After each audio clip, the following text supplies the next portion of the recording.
Welcome to this session on how to write a paper.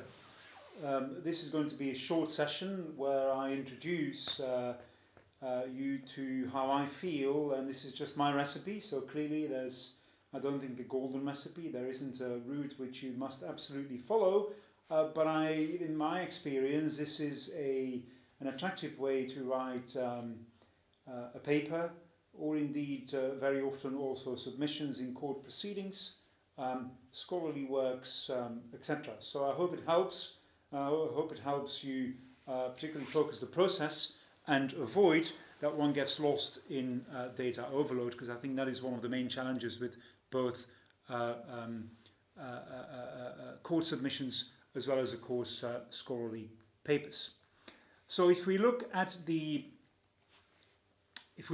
and I've got some slides which hopefully will clarify one or two things. The first step in writing a paper is, of course, what I call here on this slide stage 0. This is the stage in which one has to choose a topic. Now, of course, there's a variety of ways in which this can happen. Sometimes a topic is chosen for you. Clearly, that's going to be the case if your client submits you with a brief or sends you a brief. That's also going to be the case for students if the supervisor gives a limited amount of topics which one has to look at. But in many other cases, a professor might say, for my course on European economics, environmental law, public action litigation, whatever it may be, I would like you to propose a topic, and they will typically say, I would like that topic to be recent, to be of recent interest. So off you go, researching what you think is vaguely in the area of the course, and what you think is vaguely recent and new. I think what's crucial in that respect is that you, first of all, and that's the last bit on this slide, is that you talk to your supervisor once you have a certain idea, but that you basically try and find a topic which has just enough material so that you can have something to chew on. It can be sometimes very challenging and daunting if you choose a topic that is so exotic and new that no one else has written anything about it. So you choose something which has enough material but without being milked, because if a topic has already been milked, then of course it's going to be very difficult to write anything that is exciting, novel, or new. So once you have this fairly good and concrete idea, specific idea on what you would like to write, then clearly you must talk to the supervisor or to a teaching assistant if that is what the supervisor has suggested.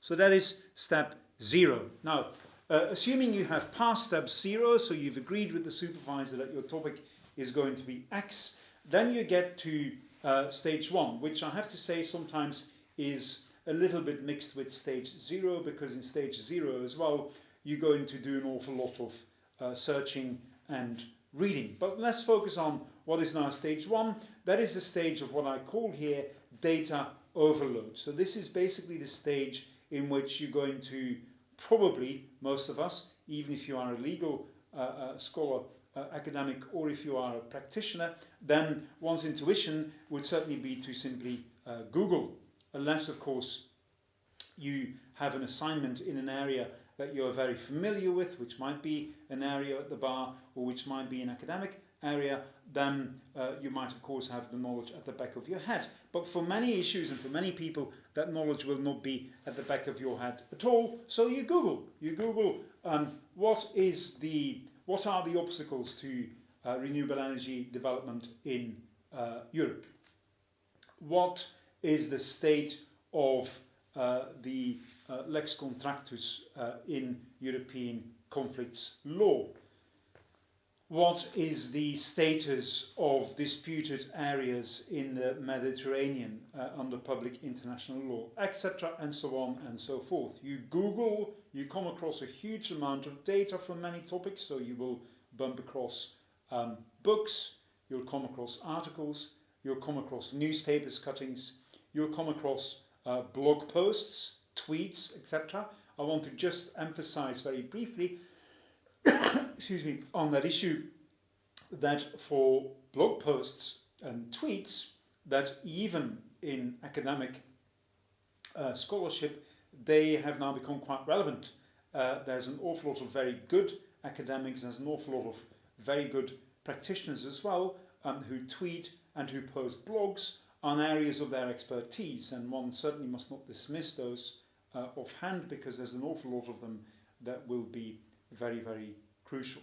So at this stage you will scroll through a lot, you will click on an awful lot, you might even print quite a few documents if that's your preferred way of action, although at this stage that would be a little bit unwise, because you might be printing an awful lot of stuff that you actually in the end might not really be using. That is not in and of itself bad. It's good to be drowned in data. It's good to get a very broad idea of what is out there on the topic of your choice. But the crucial issue here is to leave this stage timely. What happens time and again is that pupils at the bar, that students and so on, after a number of days, weeks, months even, depending of course on the issue that one is researching and on the relevant deadlines, that after X days, weeks or months, the student comes back to you and says, Professor, or if it is at the bar, you know, however they might address you, they will say, I am utterly lost. I have read and seen so much, I have no idea where to begin. That stage of complete data confusion is, in my experience, best avoided by going to stage 2, which is what I call the usual suspects stage. This is a stage in which you should pick 3 or 4, perhaps even just 2 if it's a very short assignment. 3, 4, I wouldn't go much further than 4, usual suspects. People that have the reputation of being good in this particular area. I'll get back to you in a second to how you might decide who those usual suspects might be. But the point is that you, in this stage, that you suppress the intellectual curiosity, which you might naturally have, particularly if you are studying.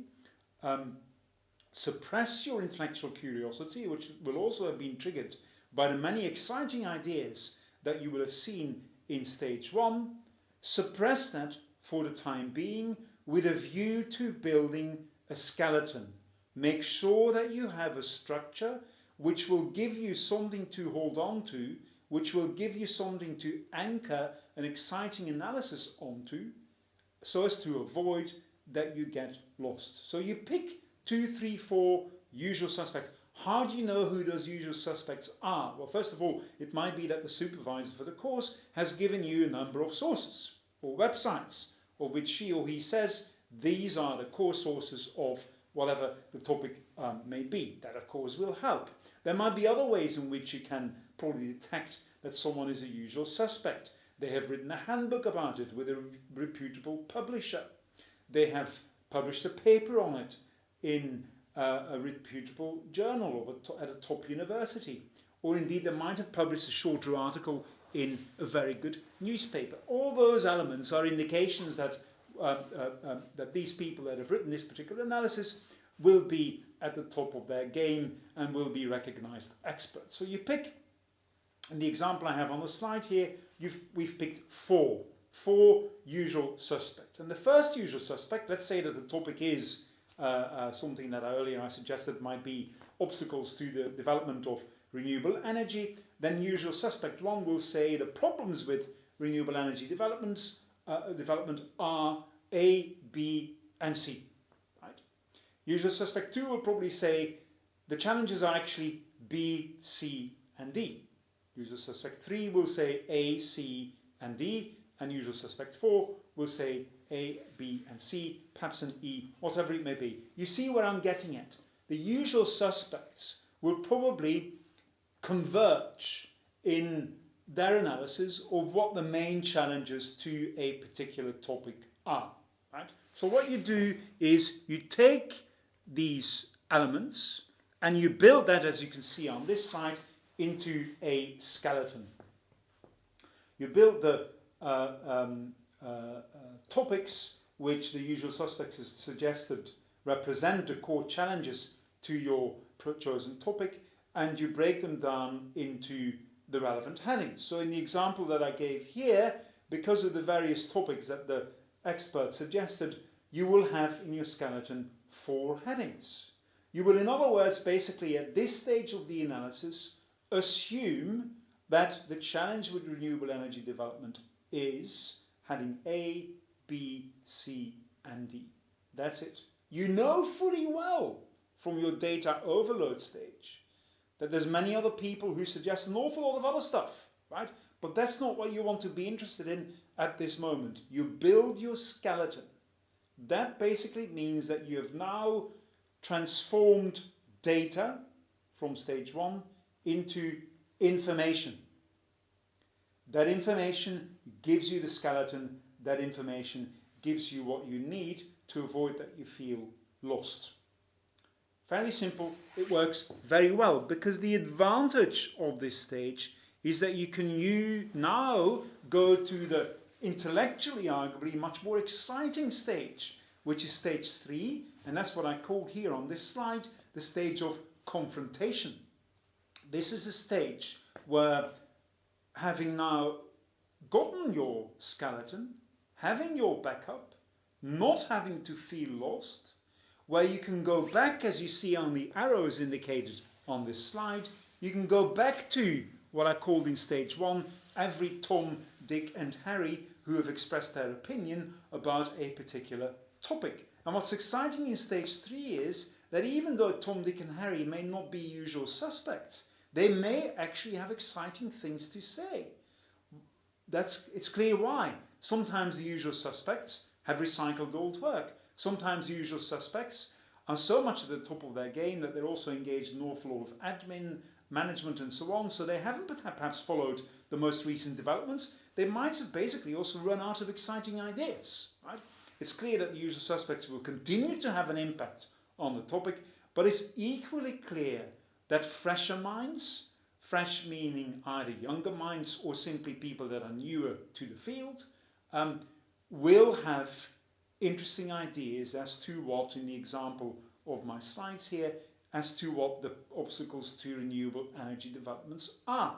So in this stage of confrontation, it may well be that you dismiss what the 2 or 3 or some of the elements which the usual suspects suggested lie at the core of the problem. It may be that you say, actually having thought about it and now read comfortably, right? Because the point of stage 3 is that you can now do the data confrontation in a comfortable way. You've got your skeleton, right? Almost nothing can now go wrong. You can use all these extra sources and you can start reading this diagonally. You can much more quickly skip through them, looking for fresh ideas, looking for novel insights. I should add at this stage, I haven't got that on the slides, but it's important to realize.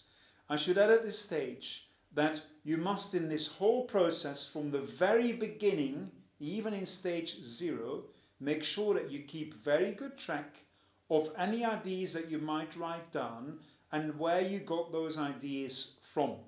It is this, aside from purposeful plagiarism, most plagiarism happens unintentionally because we convince ourselves that good ideas that we have on paper actually were our ideas, even though we may have actually picked them up weeks, months before from someone else. So please make sure that you keep track from the very beginning of where you got an idea from. If you want to do that with the full Monty of source referencing from the very beginning, great. If you think that that's a waste of time, then just simply make sure that you have a shortened way of citing sources, for instance by simply numbering your sources, and that you include those in footnote or in the body of the text straight away so as you don't forget.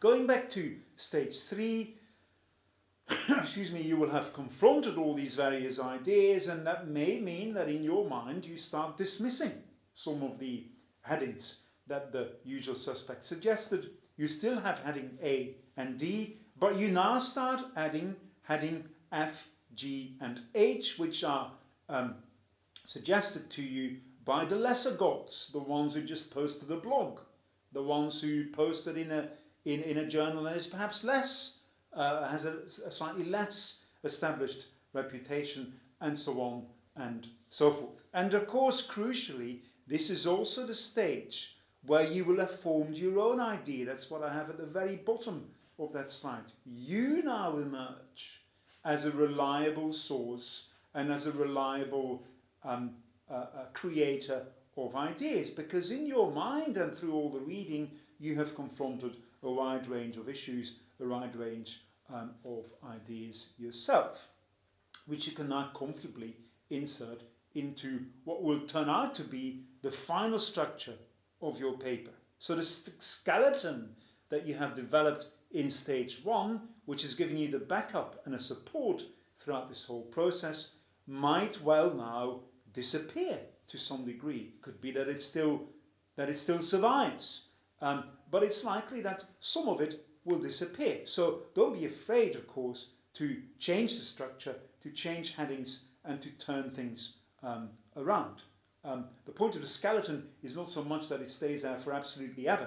The point is that it gives you the backup whilst you are trying to get on top of all these various sources. So if you look, this is a slightly closer up idea of this insertion of your own ideas, having read all these various sources. And this is then again the overview of the whole process from stage 0 right through to stage 3, the level of confrontation. Now, I'm absolutely confident that what I have told you will not at all be extremely exciting, let alone patentable, but it, in my experience, has been a useful way to induce students into, or indeed pupil barristers, into writing structured papers in which your creativity and your own insightful ideas will emerge, but they will emerge in a safe way. Don't feel as if your creative, extraordinary ideas need to appear from the very beginning of the paper.